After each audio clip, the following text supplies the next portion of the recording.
Okay, let's go.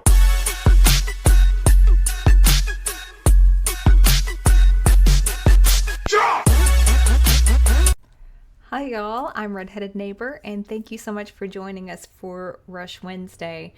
This is a great Rush community. You guys are so cool to each other, and you're really cool to me, and I appreciate that.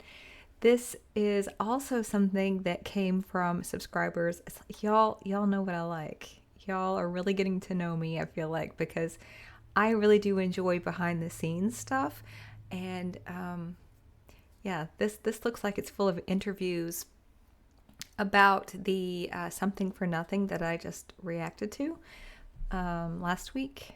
So, okay, we're gonna get through this, guys. It was in downtown LA, I remember. We were going through quite a rough part of town, and spray painted on the wall was "Freedom isn't free." It's common graffiti now, but it wasn't then. It was like, whoa, it struck me like that. So actually, no, the genesis of the song was that graffiti, which I thought was kind of cool. And then the rest of it was more about self-actualization, I think. I remember there's something about waiting for the winds of change to change you and waiting for things to happen. And, you know, I think the way the verses go is like, no, you have to go, you know, do that thing. It won't come to you. So I think that I was starting to see among my generation of people growing up, there was a sense of being aggressive or passive, a sense of, well, I'm just waiting to get discovered, while guys like my bandmates and me were out there, you know, going around getting discovered or working towards it at least. That's right. That's right. It very few people are going to have like someone show up and say, "Hey, you want to be famous?" But I knew other people who were kind of just waiting for it to happen. So that was the dominant inspiration, I think, that I was after. And again, inspired by that graffiti I just loved. Freedom isn't free. It's about getting up and going out and working for what you wanted. And we all had a very strong work ethic. Speaking personally, my father, you know, he was an immigrant from Yugoslavia after the war, spent time in a camp in Italy before he was accepted to come to Canada. He was a stationary engineer at Massey Ferguson. He had his own one-man plumbing business that he used to pick me up some nights after a gig, and I'd go and I'd work with him through the night, helping him out. Plus, he drove cab. He believed that if you wanted something, you went out and you worked for it. You didn't complain about it or wish you had this or wish you had that. If you wanted it, get up and work.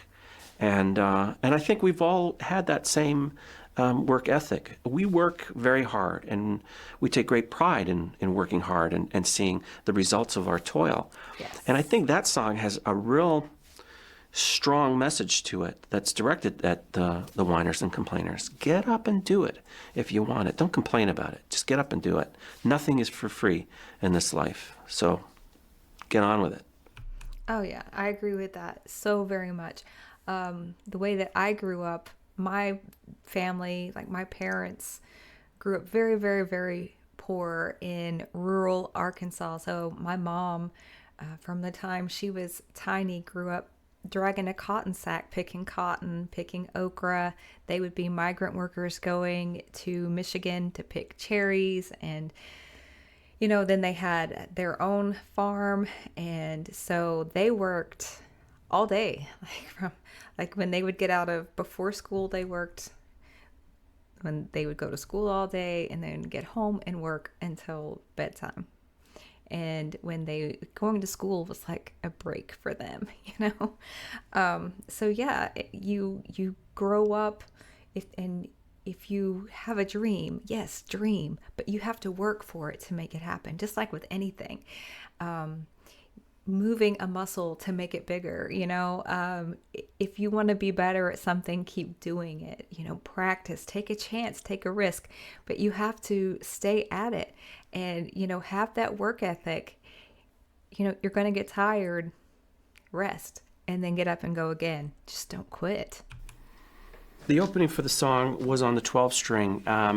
Partway through that opening, the band comes in and the electric guitar comes in, and it kind of takes over from the 12, but I'll play what that part is.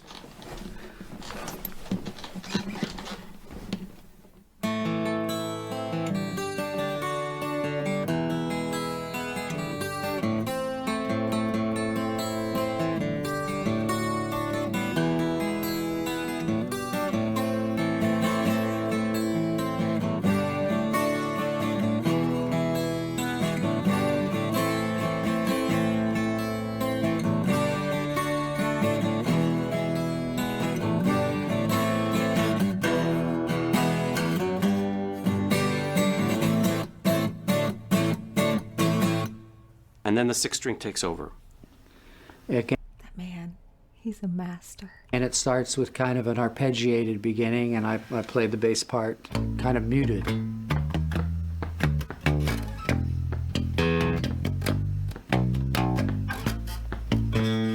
So it kind of lulls you into a false sense of security. And then the vocal melody starts.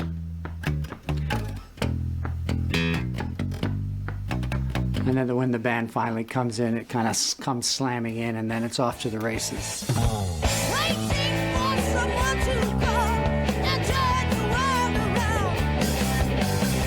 Looking for an answer to the question you have found. Looking for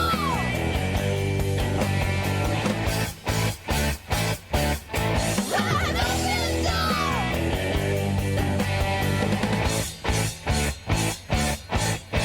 The precision is crazy here. Just No, you don't get something for nothing. And we have a double on there, so there's two vocals identical. You won't get wise with the sleep still in your eyes, no matter what your dream might be. Ged's vocal tone was something that just came naturally to him. I mean, that's the way he sang. It was effortless for him. I'm sure he would disagree. He worked hard at it, but it wasn't something that we had to spend hours and hours developing, you know, where the voice came from in the chest or the head tone, or he just sang that way. It was a natural thing for him to do. That's what made it so exciting, because he could just pop those notes out really easily. It was in. oh, how interesting. I love hearing stuff like that. To me, that's very inspiring to know, yeah, they've got a measure of talent given to them. But if they had not put forth the effort, practiced, gone out and, you know, put all the touring and the recording and the hard work in, they would not be who they are. Like, everyone has a measure of talent given to them in some form.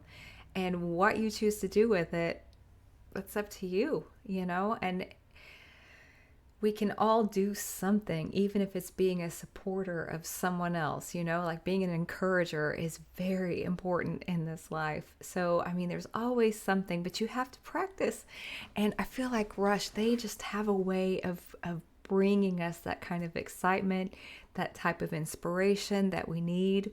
Because, I mean, there are sometimes, I mean, we all just get tired. I'm sure they did too. But that drive, that drive. Anyway, until next time, thank you so much for being here. And I might be back with another one. Maybe. We'll see. Till next time.